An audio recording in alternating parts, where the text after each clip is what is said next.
So you're in Carolina. What is the reaction on Baker Mayfield there? Are people rooting for Baker? Is it a Sam Darnold town? How do people feel? I think people are happy because he's better than Sam Darnold, at least on paper, right? And they haven't had a winner in quite a long time, and they're looking forward to a quarterback that can help them win. But I just find this move curious for the Panthers, right? Like in the short term, it's great. If Baker is good, if he's healthy, they'll win 8, 9, 10 games probably. But what does that set him up for the future? You're going to sign Baker to a long-term contract. He's probably not a Super Bowl caliber quarterback. So now you kind of set yourself back to the same spot you're sort of in. Not in a position to draft a quarterback, but don't really have a long-term answer at quarterback.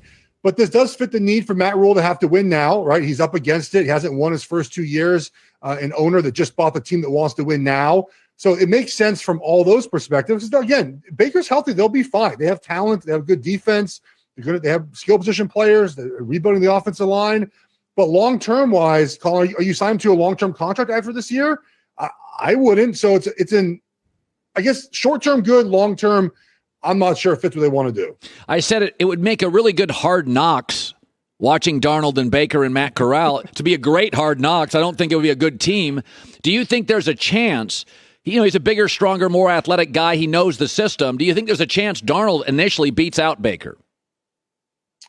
Oh, that's not good for Baker. It's probably not good for the Panthers. I can't. If Darnold beats him out, Baker is cooked, right? I mean, Baker's better than him. He led the Browns to the playoffs a couple years ago. I'm not the biggest Baker fan, but I can acknowledge that when he's healthy, he's decent enough, right? He got the Browns to the playoffs.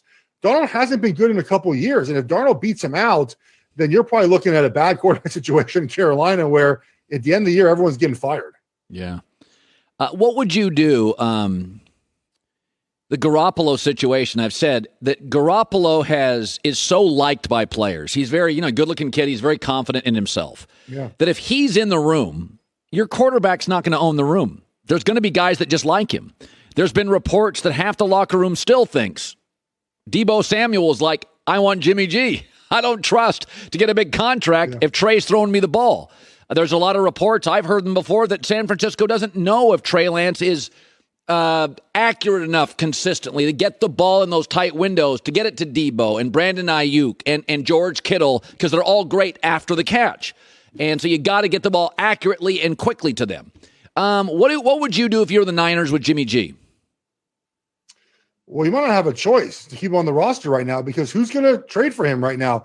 Part of the reason that Baker was able to be moved was the Browns ate a bunch of that contract. The Niners going to eat $20 million of that contract? Probably not.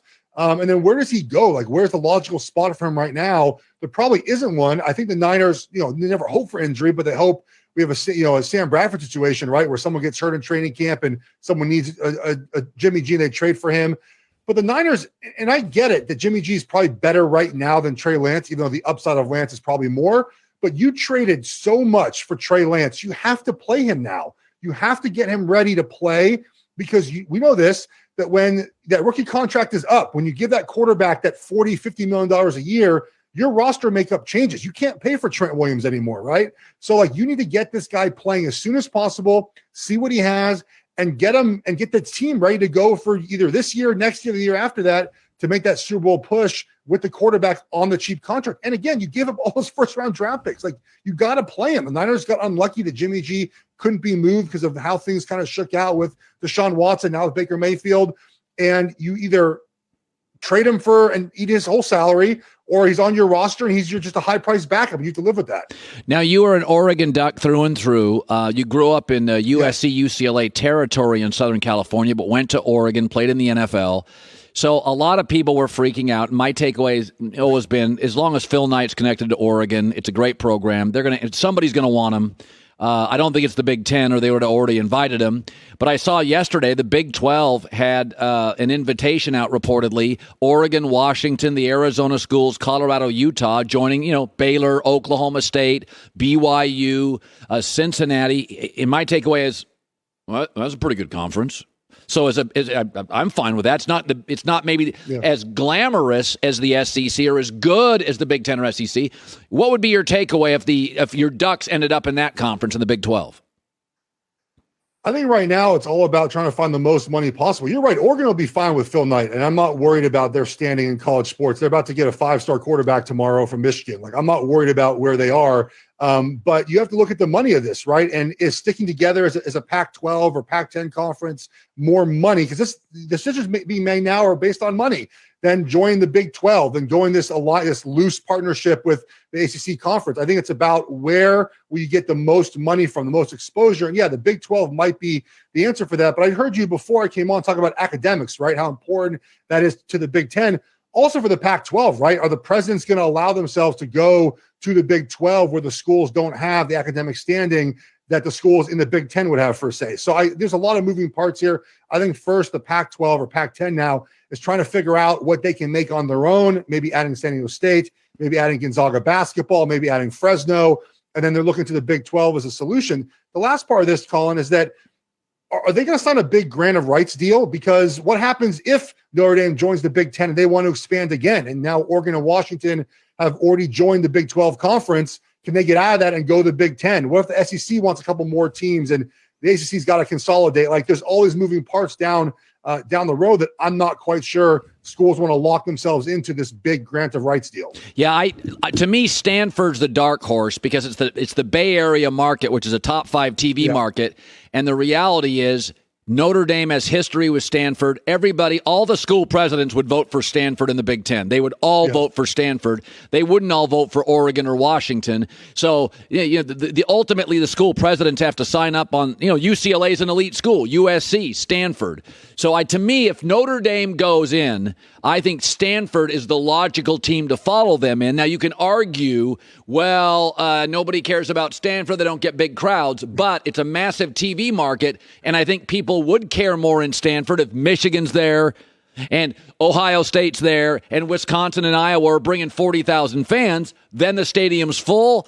Then Stanford recruiting is better, and then it feels different. So my takeaway on all this stuff is we'll figure it out. College football's too big to fail. It's just going to look different, and that's kind of my takeaway today. Am I too optimistic? It's going to be fine. We're still going to watch the games. We're still going to enjoy college football. I think that it depends on whether you view the sport as regionally or nationally, right? So, if for me, right, I grew up in Los Angeles, as you mentioned. My parents are Bruin alums. I cover the Pac-12 conference now. I view the sport regionally first almost, and then nationally, even though I do cover it on a national level. So if you're getting rid of my conference that I like to watch and the teams I know the best, moving somewhere else, then I feel that might not be as good for college football. Or if you're a national college football fan, to your point, Ohio State, USC playing every 3 years, Penn State, UCLA playing every couple of years. Those are great football games for college football. I think the frustrating part for an Oregon fan like myself is that it feels like everything that Oregon's done, and other schools are in the same boat as well, of building up their athletic department, of putting the resources and funds, and people watch Oregon. The ratings do not lie. But in the end, it doesn't seem to matter very much because we're in Eugene and Portland and not in the Bay Area or Los Angeles, where both places have high Oregon grads that watch Oregon play football. So that's kind of the hard part, I think, for a bunch of us to figure out kind of what's most important. It is TV money, obviously, in this realignment. Good stuff, Geoff Schwartz. Good seeing you, buddy. Thank you. Thank you, bud. Take care. All right. Hi, everybody. Thanks for watching. Subscribe here to get the latest from the show.